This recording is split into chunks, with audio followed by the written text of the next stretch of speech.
नमस्कार दोस्तों, हम लेकर आ चुके हैं आप लोगों के लिए 10 मिनट में 50 ताज़ा और बड़ी ख़बरें बताएंगे। दोस्तों आखिरकार कैसे जो है यहाँ पर हिजबुल्लाह ने उड़ा दिए इजराइल के कई ठिकाने। कहा अब शुरुआत नहीं, इसका कोई अंत नहीं। आखिरकार क्यों दोस्तों? फ़िलहाल एक बार फिर से प्रधानमंत्री नरेंद्र मोदी के ऊपर भड़क गए अरविंद केजरीवाल, और क्यों राहुल गांधी के हमले को लेकर अखिलेश यादव ने बीजेपी पर निकाली भड़ास।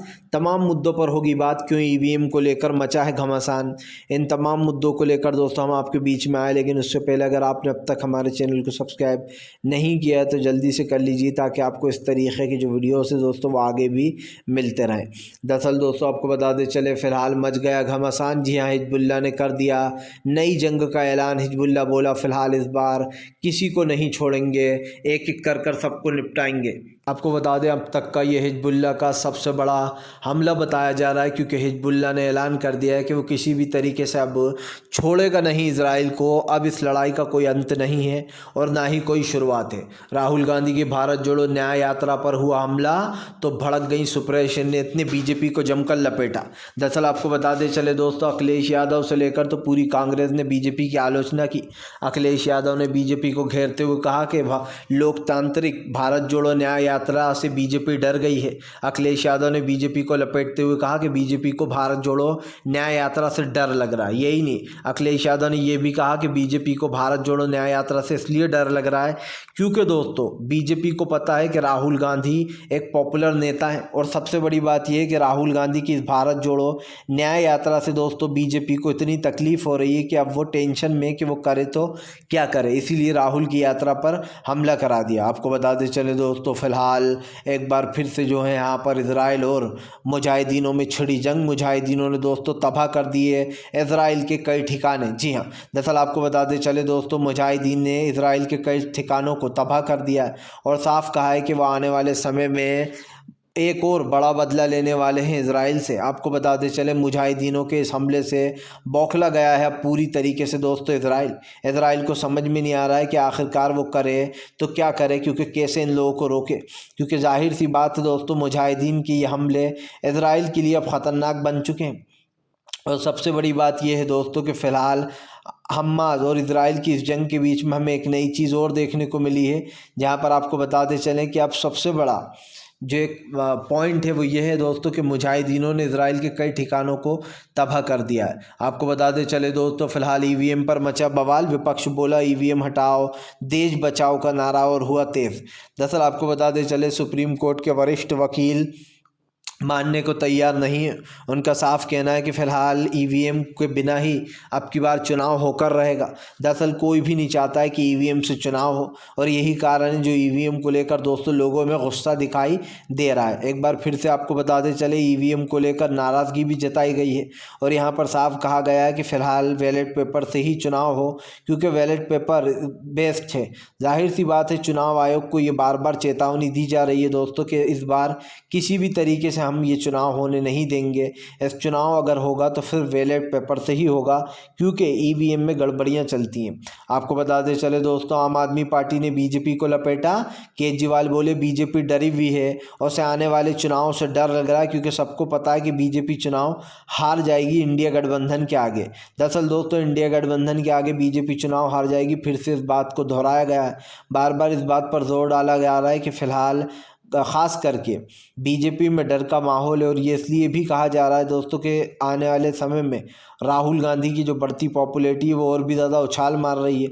इसी को लेकर आपको बताते चले, ये तमाम घमासान मचा हुआ है, जहां पर बार बार कहा जा रहा है कि ईवीएम हटाकर ही जो है हम चुनाव करवाएंगे, और इसीलिए अब ईवीएम पर और भी तेज़ मांग हो गई है। आपको बताते चले दोस्तों, फिलहाल कई मुद्दों पर फेल हुई बीजेपी। कांग्रेस ने फिर बीजेपी के खिलाफ खोल दिया मोर्चा। दरअसल आपको बताते चले, राहुल गांधी की न्याय यात्रा पर हमला तो कांग्रेस बोली बीजेपी में डर का माहौल है, और राहुल गांधी के आगे दोस्तों बीजेपी की पूरी एक नहीं चल रही, क्योंकि राहुल गांधी के सामने जन सैलाब उमड़ रहा है और ये साफ दिखाई दे रहा है। आपको बता दें चले दोस्तों, फिलहाल लोकसभा चुनाव को लेकर कांग्रेस की नई रणनीति आई सामने। हो गया सपा और कांग्रेस के बीच में सीट शेयरिंग का मामला फिक्स। दरअसल आपको बता दें चलें, सपा और कांग्रेस ने सीट शेयरिंग पर बात बन गई है। यही नहीं, जयंत चौधरी को बताया जा रहा है 7 सीटें दी जाएंगी, जिसमें अहम अहम जगहें हैं उत्तर प्रदेश की। दरअसल आपको बता दें चले, जयंत चौधरी RLD को भी 7 सीटें दी जाएंगी लोकसभा की। आने वाले चुनाव में कांग्रेस, RLD और सपा का गठबंधन तय हो गया। बताया जा रहा है इन सीटों पर ये लोग चुनाव लड़ने वाले हैं। लेकिन एक चीज़ तो तय हो चुकी है, आने वाले चुनाव में बीजेपी के लिए मुसीबत बढ़ने वाली है, क्योंकि यहाँ पर एक चीज़ साफ कर दी गई है कि किन किन जगहों पर चुनाव लड़ा जाएगा और कहाँ पर दोस्तों कौन मजबूत है। तो एक बात तो तय हो चुकी है कि आने वाले समय में बीजेपी को एक बड़ा झटका यहाँ पर माना जा रहा है, क्योंकि जाहिर सी बात है दोस्तों, चुनाव को लेकर ये जो बातें की जा रही हैं, इसमें कहीं ना कहीं गठबंधन को लेकर ही, क्योंकि जब सीट शेयरिंग होती है तभी मेन मामला अड़ता है और इसमें बात बन गई है। आपको बता दें चले दोस्तों, फिलहाल एक बार फिर से हमास इजराइल की जंग के बीच में हूतीज़ ने उड़ा दी दोस्तों इजराइल की शिप को। इजराइल की शिपों पर फिर से दोस्तों हूतीज़ ने किया ज़ोरदार हमला।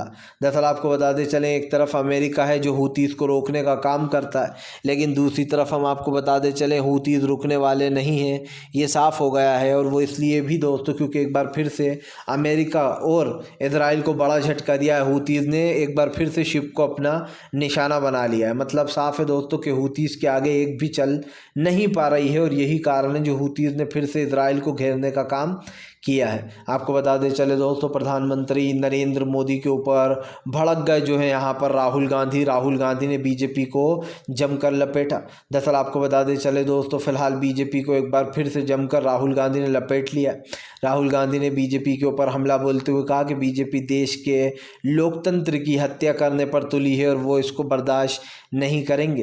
राहुल गांधी ने कहा कि बीजेपी ने तमाम राज्यों की जो अखंडता है और ख़ासकर की जो उनकी पहचान है वो छीनना शुरू कर दिया। पहले उन्होंने जो है यहाँ पर आंध्र प्रदेश का नाम लिया, उन्होंने असम के बारे में भी यही कहा था कि बीजेपी ने वहाँ की संस्कृति को बर्बाद किया। और अब फिर से एक बार राहुल गांधी ने संस्कृति को लेकर बीजेपी को जमकर खरी खोटी सुनाई और घेर दिया और साफ कह दिया कि फ़िलहाल बीजेपी वहाँ की राजनीति खास कर तबाह कर रही है, जिसको लेकर दोस्तों राहुल गांधी जमकर भड़के हुए हैं। आपको बताते चले दोस्तों, फ़िलहाल बीजेपी के लिए बढ़ गई मुश्किलें। अब क्या होगा? जी हाँ, दरअसल आपको बताते चले, आने वाले समय में लगता है बीजेपी का दोस्तों गेम ओवर होने वाला है। राहुल गांधी ने बीजेपी को लपेटते हुए बीजेपी को जमकर खरी खोटी सुनाई है।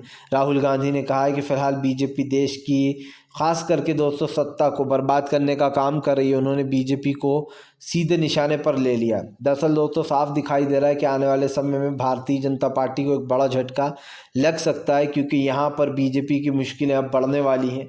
ऐसे में राहुल गांधी आगे क्या करेंगे तो आने वाला वक्त ही बताएगा। लेकिन एक चीज़ तो साफ़ है कि फ़िलहाल आने वाले लोकसभा चुनाव से पहले बीजेपी को एक बड़ा झटका देने की फिराक में है राहुल गांधी।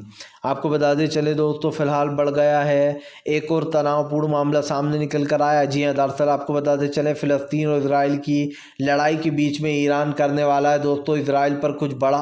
दरअसल आपको बताते चले दोस्तों, ईरान के एक जासूस को अब इजराइल ने मार डाला है ढूंढ कर। दरअसल आपको बताते चलें, इससे पहले आपको बताते चलें, ईरान ने लगभग इजराइल के 34 से ज़्यादा खुफिया एजेंसियों को पकड़ा था, जिसके बाद ये खुलासा हुआ था और कई कमांडर को मार दिया था।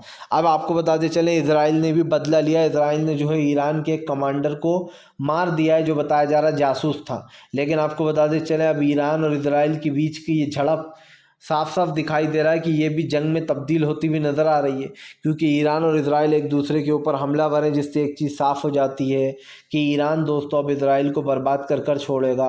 जहां पर इजराइल और ईरान के बीच की ये जंग और भी आगे बढ़ रही है, क्योंकि आपको बताते चलें वैसे भी इजराइल कमज़ोर है, उसके ऊपर पहले से ही दोस्तों 2-3 देश हमलावर हैं। ऐसे में अगर इजराइल ये करता है दोस्तों तो उसका पूरी तरीके से मिटना तय है, क्योंकि ये चीज़ तो साफ़ हो चुकी है। अब देश में काफ़ी बड़े बदलाव होंगे ईरान में। आपको बता दें।